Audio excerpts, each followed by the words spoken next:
and I'm going to be kind of blunt, if you're too cheap to buy Jonas a beer for using Fetch XML Toolbox, like give your head a shake. So I'm throwing it out there. So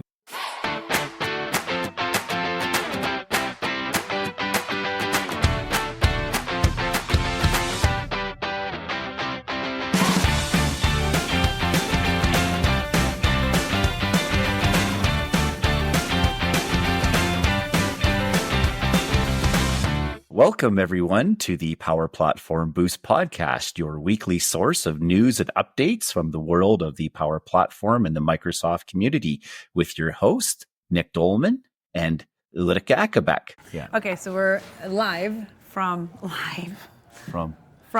Oslo. Yep. Soria Moria Hotel in Oslo at ACDC. Yep. Everything just, people are clearing out. So usually, that's what we do always. We're like in the area where suddenly there's a guy with a Hoover Yes, that comes exactly. in and just or moving chairs or something. And the crane and the whole bit. And then someone's taking our photo. Yep. Yay. Right, so you were a participant this year. Yes. I'm in the organizing committee. Mm-hmm. So first of all, ACDC, Arctic Cloud Developer Challenge, is a 3-day hackathon here in Oslo. Yes. Runs every year. And you've been a judge and a participant. Yes. We talked about this before, so Yes. the people that listen to our podcast. And I think there should be a new rule that judges have to be participants at some point. Yes, I think I agree with that. And also maybe they should be a participant first. Yes. And then a judge so Yes. that they know what they're getting themselves into. Absolutely, 100%. Because I came in as a judge first and thinking, oh, this should be fun, should be easy. This was back in 2023. And being a judge is hard. Yeah. It's a lot harder.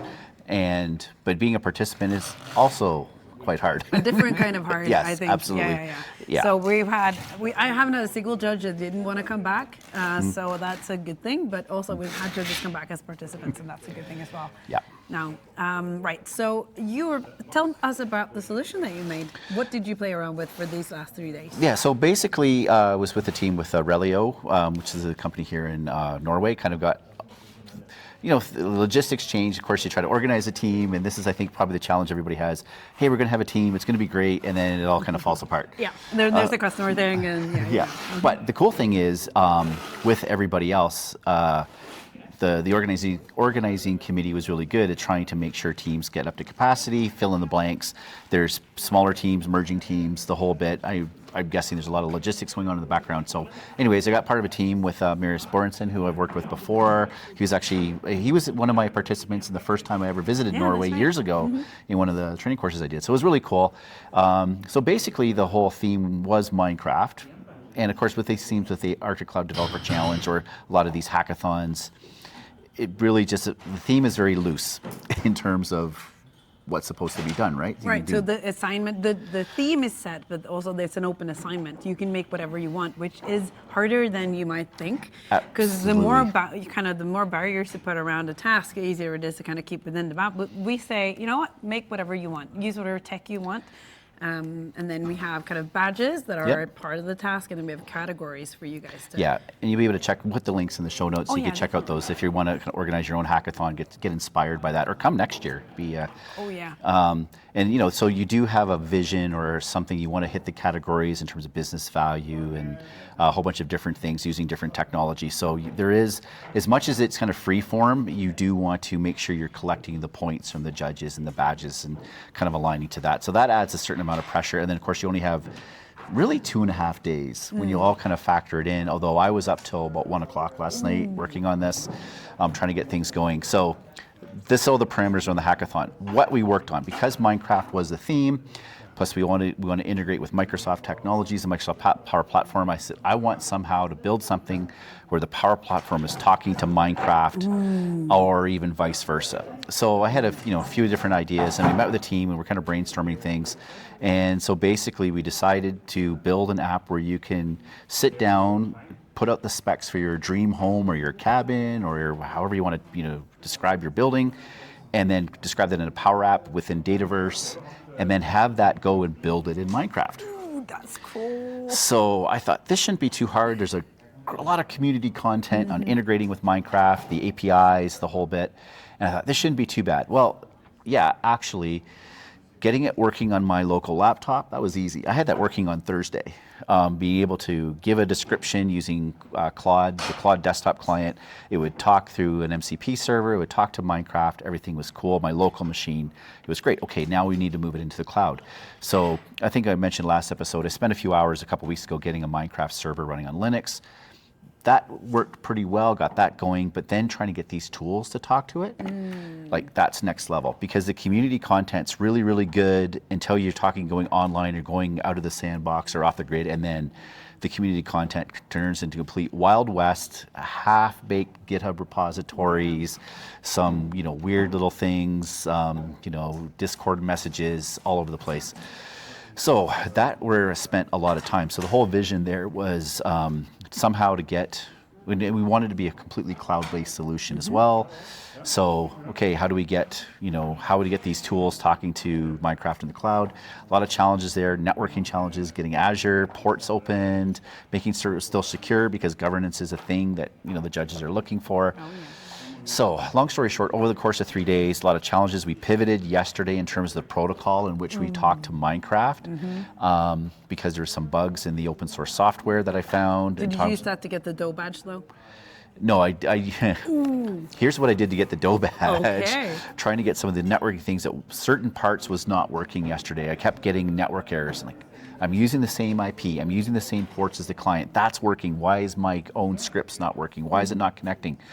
Doing 100 different things, downloading Telnet on Windows to get like old school technology. So you got the hipster badge as well. Yeah, like trying to get that working and then realizing, the digits on the IP address, I was 1 digit off. No way. In the very first segment. Oh. And once I got that going, of course, everything kind of lit up and worked. And I'm like, seriously, that's like happy that I solved the problem. Frustrated that I spent hours working on it. But that's what the DOE badge is for. So for those of you who had never been here before, we have like 30 badges and all the badges have 10 points each except for one, which is the DOE badge, which gives you minus 10 points. And so you need to claim the DOE badge, telling the judges about a mistake you made, and you'll get minus 10 points. But the point is, if you're here hacking for 3 days and don't make a single mistake, that's not going to happen, right? So if everyone just owns up to their mistake, everyone gets minus 10 points, it all evens out, it creates psychological safety, right? I'm not sure if you knew this, but because we're like, why would you take 10 points away? But then Sarah came along and said, if you guys don't claim the DOE badge, I am going to assign more negative points. Oh yeah, there's punishment. So there's a penalty for not taking the DOE badge. It is, because everyone makes stupid mistakes like that, right? And then you bash your head against the wall for 3 days, you made some stupid error, own up to it and share it with the world. And that's something to take back into your real life. Because as a team, we all make mistakes. Even on customer time, we make mistakes. But you be upfront about it and tell the world about it. And then that creates a space where other people can share their mistakes. And then we get honesty. We get these bugs up quicker, and then we can solve it together. So that's why, and they're kind of joking, we should call it the Ulrikke badge, because this is something that's really important to me. And I'm not letting you go. And I love this her just own it. And it's like, I'm going to push a penalty on you if you don't do it. Yeah. All right, so all in all, at the end of the day, final solution, and I'll probably post the video somewhere, but basically you could log into a Power App, you put in your specs, you can upload a picture, it kind of extrapolates all your building, you give it some information, and then it takes it and basically takes all that information, converts it into Minecraft commands, and it's all stored in Dataverse. I've been using prompt columns. I was surprised, prompt columns, and told it to go create Minecraft commands and see, and it, sure enough, just did it all out. Then basically use Power Automate, kind of parse that JSON, shoot it through an Azure function, and that Azure function talking to the Minecraft server. So basically you get this process going, log into Minecraft just as an observer character, and then all of a sudden you see, poof, that building that you described in the Power App displays in Minecraft. Oh, that's so cool, really. So cool. And we finally got that, we were able to get the end-to-end process working around lunchtime today. Ooh, so about 3 or 4 hours. But we actually got the communication working around midnight last night to actually talk the Power Apps to Minecraft. Like we were also like, okay, plan B would be, we'll get it to generate the prompt, and then we'd have to cut and paste the prompt into something that's going to generate it in Minecraft. And it really wasn't comfortable about that. Like that's kind of, and then even to the point like Power Automate Desktop came into the conversation at one point too, and like we're all computer use or yeah, something yeah, like we're that, all right? like, oh, that's kind of. So, anyways, super happy that at the end of the day, like we may not have had the biggest or the best flashiest thing, but we have working software. The vision of what I described, we described as a team on Thursday, we delivered by the end of day Saturday. That's well done. So- So how would you translate the things that you've learned across, for these 3 days? Is there anything you've learned, or the way that you worked, or the tools that you use that could be applied to real customer projects? Absolutely. On Monday? Yes, absolutely. In terms of using prompt columns, I have a whole new appreciation. It's still in preview, like a lot of these things, but I have a new appreciation for that. Of course, code apps. Now, I wasn't. It was one of the other team members that put the code app together. That was sort of part of my mindset coming into this. This is something I wanted to spend more time in, but I ended up more on the Minecraft side, but also understanding about the information resources that our community puts together compared to the Minecraft people. Our stuff is very complete and precise. Like the folks that the stuff that we report on every 2 weeks, you guys are amazing. Where in the Minecraft world, it's a lot of hackers and kids, and no offense, some are amazing, some are really good, but there's a lot of crap out there that you have to sort through. Nice. And I realize we have a bit of crap on the Microsoft community side as well, but overall, it's just sort of like, we're getting spoiled by really good blogs and videos that the community does compared to some of this other that ties into stuff. something we talked about last time as Yeah. well, is that actually keep the good work up Yeah. and keep producing content, because it does matter. And it makes it easier to play around with and adopt these things down the road, right? Absolutely. So yeah, just do us all a favor and keep doing the good work that you do. Yeah, and definitely some stuff on, like in terms of like setting up the Linux box and things like that, stuff I've done a little bit in the past, but I think that definitely is going to, into my toolbox of stuff. That's definitely going to come into, probably at some point is I'm going to need that or have a better understanding of that as well. Yep. I have a new appreciation in terms of like for cost savings and things like that. Linux box compared to the Windows box, what Azure was going to tell me to run a Windows box in the cloud versus the Linux box, it was like I was kind of shocked at the price differences. So there's definitely some user loads or workflow loads that I think Linux would have. So it's going to be interesting. It was a little bit, not quite what I had planned to learn, but I definitely learned a lot. But isn't that just the thing with tech, right? It chooses you, and it chooses then you you, learn, and then, 100%. So yeah, it was definitely good. I highly recommend anybody do this at least once. You may be in like right now, like if someone put a sign up form for me in front of me right now for next year, it'd be like, you just hold on to that right now. I'm just like, we'll see. But anyways, so it was really good. That's very good. Looking forward to seeing the results later tonight. Oh, yeah. I know we're not, like I have no aspirations of getting into first place because I've seen what some of these other kids are putting together, but I didn't want to end up on the bottom of the barrel either. So like I'm happy in the middle. Yeah. But I think that goes for a lot of people, and we've seen so many cool things. We've seen people with QR codes that you can scan, and then you can claim, or you can hack, or you can mine for things. We've seen people having Raspberry Pis with sensors and cameras that will detect in a box where you put different boxes, and they'll match what you put in the box in Minecraft. That's also really cool.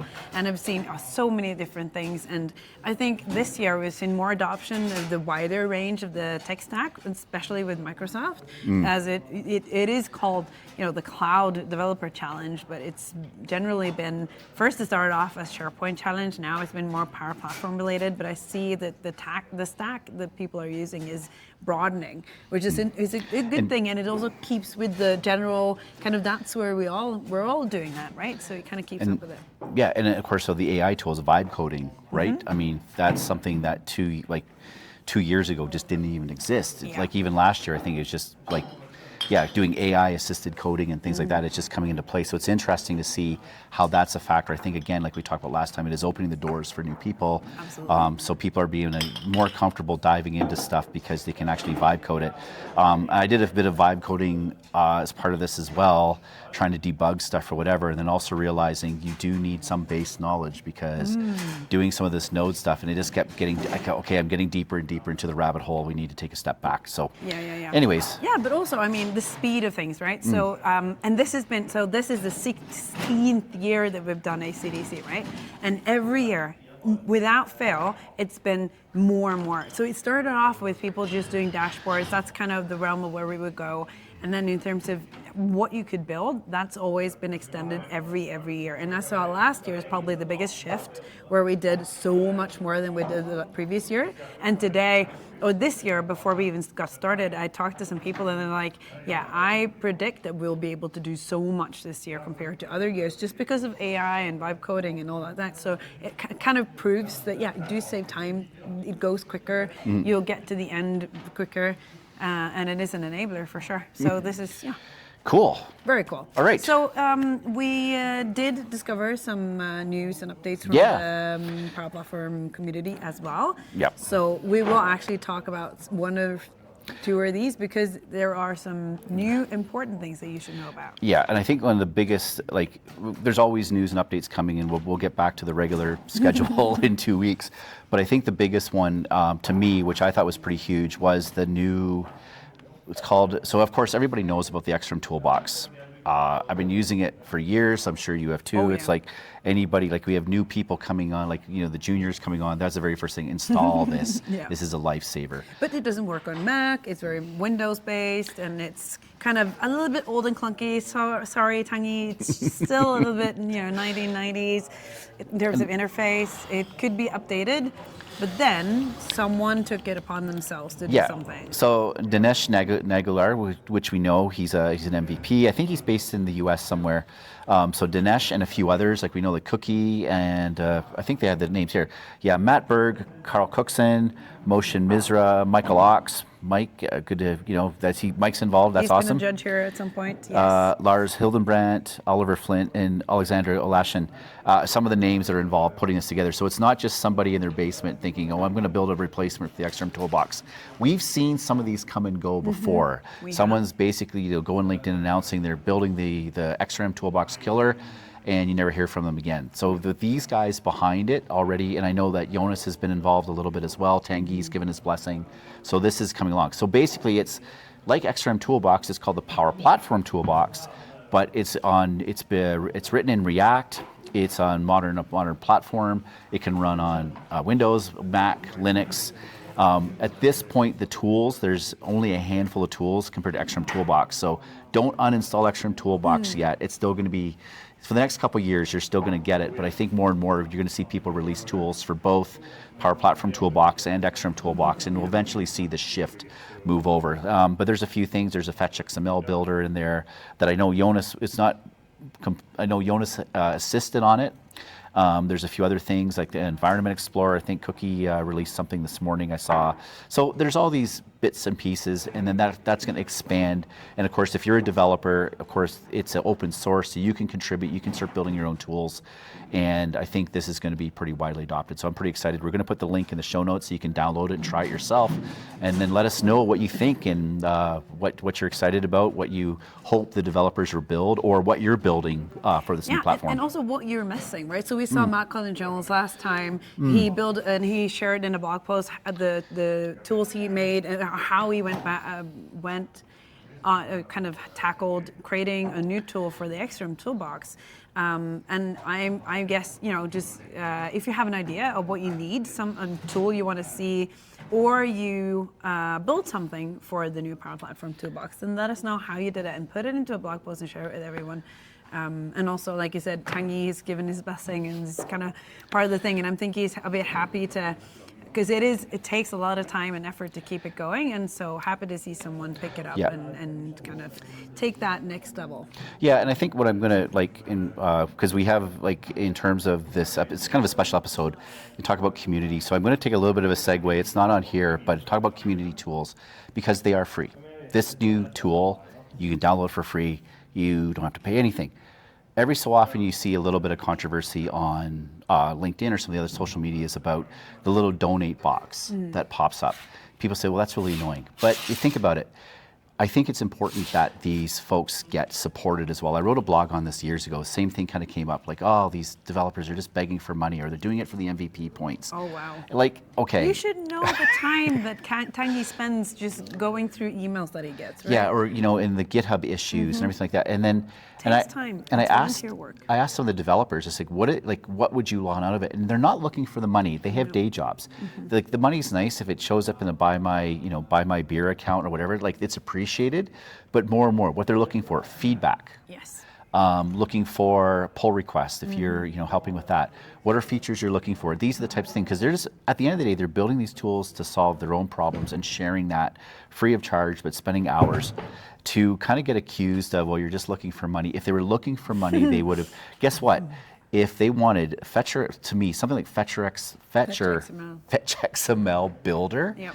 to me is a tool that easily a company should be paying hundreds, if not thousands of dollars per month for the amount of efficiencies and times that it solves. So if and I'm going to be kind of blunt, if you're too cheap to buy Jonas a beer for using Fetch XML Toolbox, like, give your head a shake.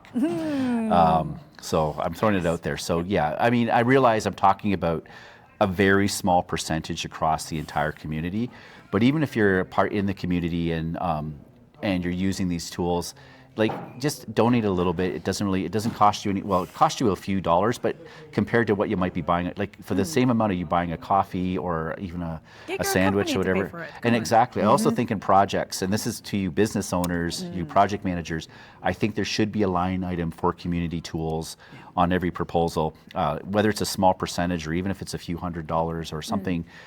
It's kind of symbolic, but it also shows to the client how many hours you're going to be saving by using some of these community tools as well. Because if you could not use Fetch XML Builder, you couldn't use some of these tools, literally how long would it take you to do the exact same thing by hand? Like, definitely expensive hours to do that. So. And when we get involved in a new customer, a new project, they always ask us kind of what kind of licenses do you require, and then adding XrmToolBox to the list, or one of these kind of buy me a beer stuff onto the list as a license requirement is also something that you could do. So. Yeah, I definitely, yeah.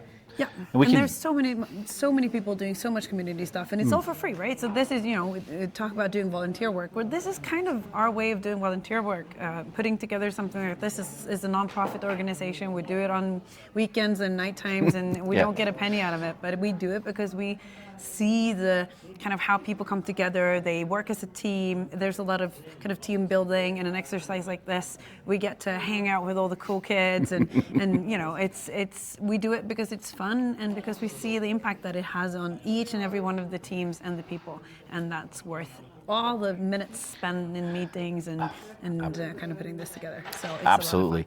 So this is cool, live episode. We hardly get to do these lately. So side by side. Yeah, exactly. Yeah. In real life. Yeah. I love it. And now we are gonna grab a shower and then have a little bit of a snooze, and then we're gonna go off to the award dinner to see who wins the shindig. Yeah, exactly. Yes, I might go to the sauna though. I think that could be good, just to chill and sweat it out a little bit. Yeah, sounds like a good idea. Maybe a dip in the pool. Who knows? Yeah.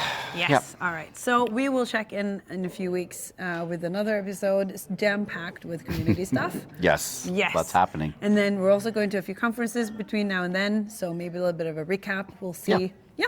Okay. See what happens. Sounds awesome. Now, if you want to, please go in and check out the blog post that these teams made. So all the 12 teams, they created a bazillion blog posts this weekend just to showcase what they've done, and it's all open at acdc.blog. Make sure to go in and check it out. And if you want to be a participant next year, or a judge, or be part of the committee, just send me a message wherever you can find me, and let's talk. Cool. And then until next time, peace out. Have fun. Bye, folks. Catch you soon. Bye. Bye. Thanks for listening. And if you like this episode, please make sure to share it with your friends and colleagues in the community. Make sure to leave a rating and review of your favorite streaming service, and makes it easier for others to find us. Follow us on the social media platforms and make sure you don't miss an episode. Thanks for listening to the Power Platform Boost podcast with your hosts, Ulrikke and Nick Dolman, and see you next time for your timely boost of Power Platform news.